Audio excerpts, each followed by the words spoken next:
లూకా సువార్త 18వ అధ్యాయము. వారు విసుగక నిత్యము ప్రార్థన చేయుచుండవలెనంటకు ఆయన వారితో ఈ ఉపమానము చెప్పెను. దేవునికి భయపడకయు మనుషులను లక్ష్యపెట్టకయు నుండు ఒక న్యాయాధిపతి ఒక పట్టణములో ఉండెను. ఆ పట్టణములో ఒక విధవరాలును ఉండెను. ఆమె అతని యొద్దకు తరచుగా వచ్చి, నా ప్రతివాదికిని నాకును న్యాయము తీర్చుమని అడుగుచూ వచ్చెను గాని అతడు కొంతకాలము ఒప్పకపోయెను. తరువాత అతడు, నేను దేవునికి భయపడకయు మనుషులను లక్ష్యపెట్టకయు ఉండినను ఈ విధవరాలు నన్ను తొందరపెట్టుచున్నది గనుక ఆమె మాటిమాటికి వచ్చి గోజాడకుండునట్లు ఆమెకు న్యాయము తీర్తునని తనలో తాను అనుకొనెను. మరియు ప్రభువిట్లనెను, అన్యాయస్తుడైన ఆ న్యాయాధిపతి చెప్పిన మాట వినుడి. దేవుడు తాను ఏర్పరచుకొనిన వారు దివారాత్రులు తన్ను గూర్చి మొరపెట్టుకొనిచుండగా వారికి న్యాయము తీర్చడా? ఆయన వారికి త్వరగా న్యాయము తీర్చును. వారి విషయమే గదా ఆయన దీర్ఘశాంతము చూపుచున్నాడని మీతో చెప్పుచున్నాను. అయినను మనుష్య కుమారుడు వచ్చినప్పుడు ఆయన భూమి మీద విశ్వాసము కనుగొనునా? తామే నీతిమంతులని తమ్ము నమ్ముకొని ఇతరులను తృణీకరించుకొందరితో ఆయన ఈ ఉపమానము చెప్పెను. ప్రార్థన చేయుటకై ఇద్దరు మనుష్యులు దేవాలయమునకు వెళ్ళిరి. వారిలో ఒకడు పరిసయ్యుడు, ఒకడు సుంకరి. పరిసయ్యుడు నిలువబడి, దేవా, నేను చోరులను, అన్యాయస్తులను, వ్యభిచారులునైనా ఇతర మనుష్యుల వలెనైనను ఈ సుంకరి వలెనైనను ఉండనందుకు నీకు కృతజ్ఞతాస్థుతులు చెల్లించుచున్నాను. వారమునకు 2 మారులు ఉపవాసము చేయుచు నా సంపాదన అంతటిలో 10వ వంతు చెల్లించుచున్నానని తనలో తాను ప్రార్థించుచుండెను. అయితే సుంకరి దూరముగా నిలుచుండి ఆకాశం వైపు కన్నులెత్తుటకైనను ధైర్యము చాలక రొమ్ము కొట్టుకొనుచు, దేవా, పాపినైన నన్ను కరుణించుమని పలికెను. అతని కంటే ఇతడు నీతిమంతుడుగా తీర్చబడి తన ఇంటికి వెళ్ళనని మీతో చెప్పుచున్నాను. తన్ను తాను హెచ్చించుకొనువాడు తగ్గింపబడుననియు తన్ను తాను తగ్గించుకొనువాడు హెచ్చింపబడుననియు చెప్పెను. తమ శిశువులను ముట్టవలెనని కొందరు ఆయన యొద్దకు వారిని తీసుకొని రాగా ఆయన శిష్యులు అది చూచి తీసుకొని వచ్చిన వారిని గద్దించిరి. అయితే యేసు వారిని తన యొద్దకు పిలిచి, చిన్న బిడ్డలను ఆటంకపరచక వారిని నా యొద్దకు రానియుడి. దేవుని రాజ్యము ఈలాటి వారిది.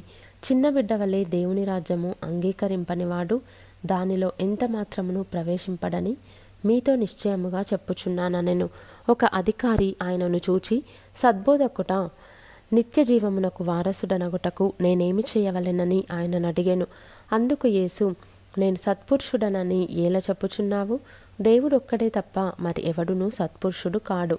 వ్యభిచరింపవద్దు, నరహత్య చేయవద్దు, దొంగిలవద్దు, అబద్ధ సాక్ష్యము పలుకవద్దు, నీ తల్లిదండ్రులను సన్మానింపుమను ఆజ్ఞలను ఎరుగుదువు గదా అని అతనితో చెప్పెను. అందుకతడు, బాల్యము నుండి వీటినన్నిటినీ అనుసరించుచునే ఉన్నాననెను. యేసు విని, నీకింకా ఒకటి కొదువగానున్నది. నీకు కలిగినవన్నీయు అమ్మి బీదలకిమ్ము. అప్పుడు పరలోకమందు నీకు ధనము కలుగును. నీవు వచ్చి నన్ను వెంబడింపుమని అతనితో చెప్పెను. అతడు మిక్కిలి ధనవంతుడు గనుక ఈ మాటలు విని మిక్కిలి వ్యసనపడగా యేసు అతని చూచి, ఆస్తి గలవారు దేవుని రాజ్యంలో ప్రవేశించుట ఎంతో దుర్లభము. ధనవంతుడు దేవుని రాజ్యంలో ప్రవేశించుట కంటే సూది బెచ్చములో ఒంటె దూరుట సులభమని చెప్పెను. ఇది వినినవారు, అలాగైతే ఎవడు రక్షణ పొందగలడని అడుగగా ఆయన మనుష్యులకు అసాధ్యములైనవి దేవునికి సాధ్యములని చెప్పెను. పేతురు, ఇదిగో, మేము మాకు కలిగినవి విడిచిపెట్టి నిన్ను వెంబడించితిమనగా ఆయన, దేవుని రాజ్యము నిమిత్తమై ఇంటినైనను, భార్యనైనను, అన్నదమ్ములనైనను, తల్లిదండ్రులనైనను, పిల్లలనైనను విడిచిపెట్టిన వాడెవడును ఇహమందు చాలా రెట్లును పరమందు నిత్యజీవమును పొందకపోడని నిశ్చయముగా మీతో చెప్పుచున్నానని వారితో అనెను. ఆయన తన 12 మంది శిష్యులను పిలిచి, ఇదిగో, యెరూషలేమునకు వెళ్ళుచున్నాము. మనుష్య కుమారుని గూర్చి ప్రవక్తల చేత వ్రాయబడిన మాటలన్నీయూ నెరవేర్చబడును. ఆయన అన్యజనులకు అప్పగింపబడును. వారు ఆయనను అపహసించి అవమానపరిచి ఆయన మీద ఉమ్మివేసి ఆయనను కొరడాలతో కొట్టి చంపుదురు. 3వ దినమున ఆయన మరలా లేచునని చెప్పెను. వారు ఈ మాటలలో ఒకటైనను గ్రహింపలేదు. ఈ సంగతి వారికి మరుగు చేయబడెను గనుక ఆయన చెప్పిన సంగతులు వారికి బోధపడలేదు. ఆయన యెరికో పట్టణమునకు సమీపించినప్పుడు ఒక గ్రుడ్డివాడు త్రోవ ప్రక్కన కూర్చుండి భిక్షమడుగు కొనుచుండెను.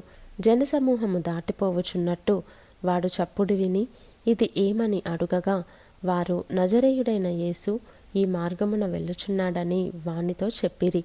అప్పుడు వాడు, యేసు, దావీదు కుమారుడా, నన్ను కరుణించుమని కేకలు వేయగా, ఊరకుండుమని ముందర నడుచుచుండిన వారు వానిని గద్దించిరి గాని వాడు మరి ఎక్కువగా, దావీదు కుమారుడా, నన్ను కరుణించుమని కేకలు వేసెను.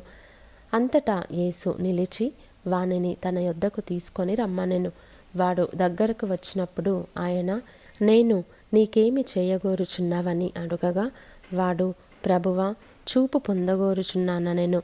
యేసు, చూపు పొందుము, నీ విశ్వాసము నిన్ను స్వస్థపరచనని వానితో చెప్పెను. వెంటనే వాడు చూపు పొంది దేవుని మహిమపరచుచు ఆయనను వెంబడించెను. ప్రజలందరూ అది చూచి దేవుని స్తోత్రము చేసిరి.